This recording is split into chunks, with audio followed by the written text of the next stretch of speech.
Hi, I'm Russell Wilson, and you're watching Behind the Brand with Brian Elliott.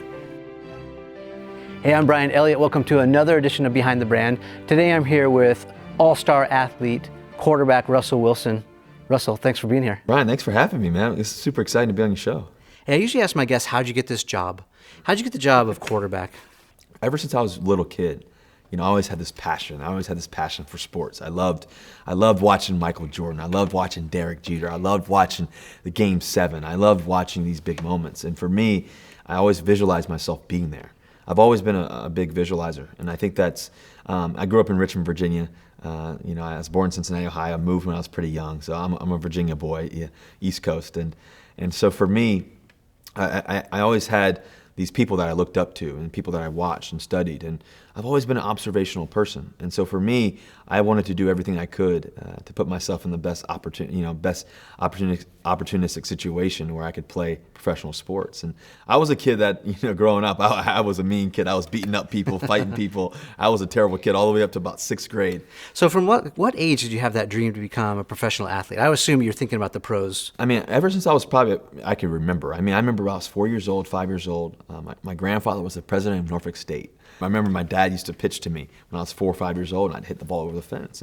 And my grandfather used to always tell me, "Oh man, you're gonna be a great ball player one day, son."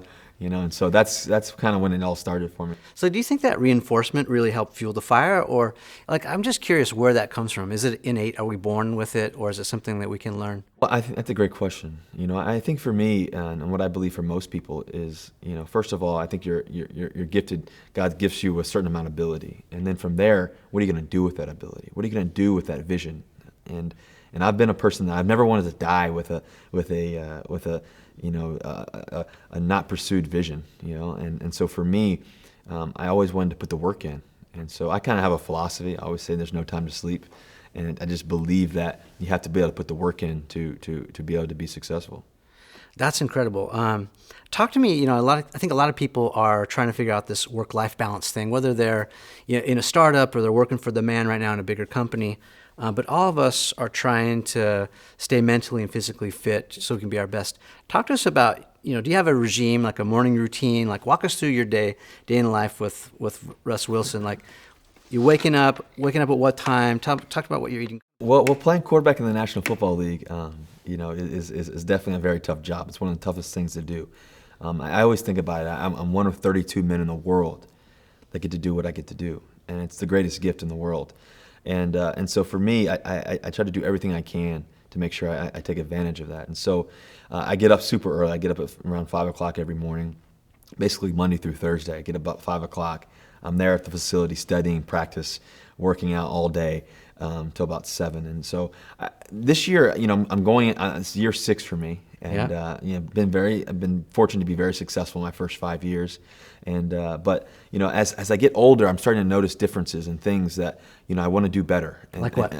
Well, first of all, I think I really want to eat really well. I really wanted to be at some point. There's a point where you get where maybe it's 30. I don't know, but maybe at that point where you have to figure out, how do I want to eat? How do I want to live the rest of my life? So now I eat fried eggs. I eat 2 fried eggs pretty much every morning. Oatmeal. I hear that oatmeal keeps you living longer, so I'm eating a bunch of oatmeal. I'm not sure if that's true or not, but I'm eating oatmeal, tons of fruit. I'm a big fruit person. I'm staying away from orange juice and all the sugar drinks. And I think that for me, growing up, I grew up on McDonald's dollar menu. We didn't have very much. I didn't have very much money, so I'm searching in couches and looking for quarters and pennies to try to add up to the dollar menu. And for me, I've had to completely get away from that stuff and really fine too. So as I go throughout the day, I'm eating 6, 7, 8 times a day. So, but now I have a full-time chef, Chef Andrea. She's amazing. And so for now, what I do is she makes all my meals and plans everything. But also the Seahawks are really invested in that too as well. And so what we do for the Seahawks is we have a nutritionist there as well, and we try to get everything in order so that way throughout my day and throughout the rest of our teammates' days, they kind of have a meal plan and know what to do. And it's really advantageous. It's really making a difference. What have you found most helpful for recovery? When you get to be that certain age, you're thinking a lot about recovery, and you you take a beating sometimes, you know. Yeah, I think the biggest thing for me, and I learned this, probably my second or third year, I swim a lot. Swimming's the difference. Low impact. Low impact swimming because it gets my heart rate up. It's really good for my shoulders. It helps take all that lactic acid out of my body.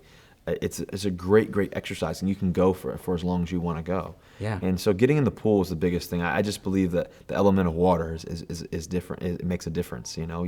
And so for me, getting in the water as much as I can, running in the water even, I do that, and then I just hydrate a lot. I think hydration is really key because you're out there, running around playing football all day or exercising all day or sitting in a chair all day watching film. You don't realize how dehydrated you're getting. And so that idea of water is really a big difference. Salt depletion and electrolytes, the whole thing too, right?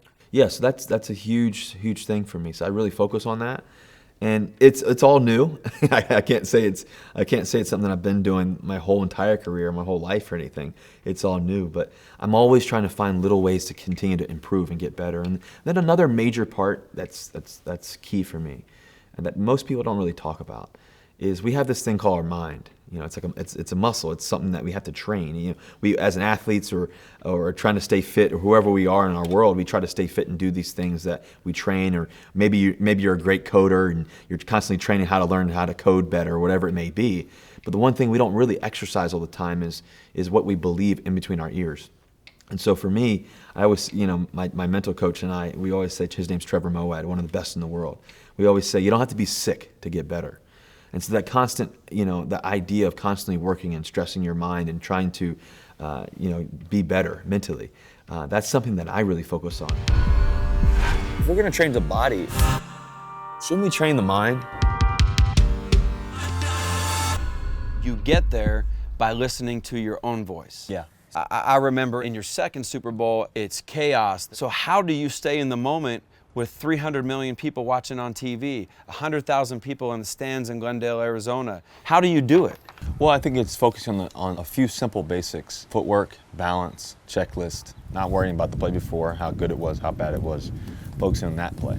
And what is the mission on this play? And trying to focus on one thing at a time. The man at the top of the mountain didn't fall there, and he had to climb one step at a time, and I think that's what's unique. Doing the simple things incredibly well.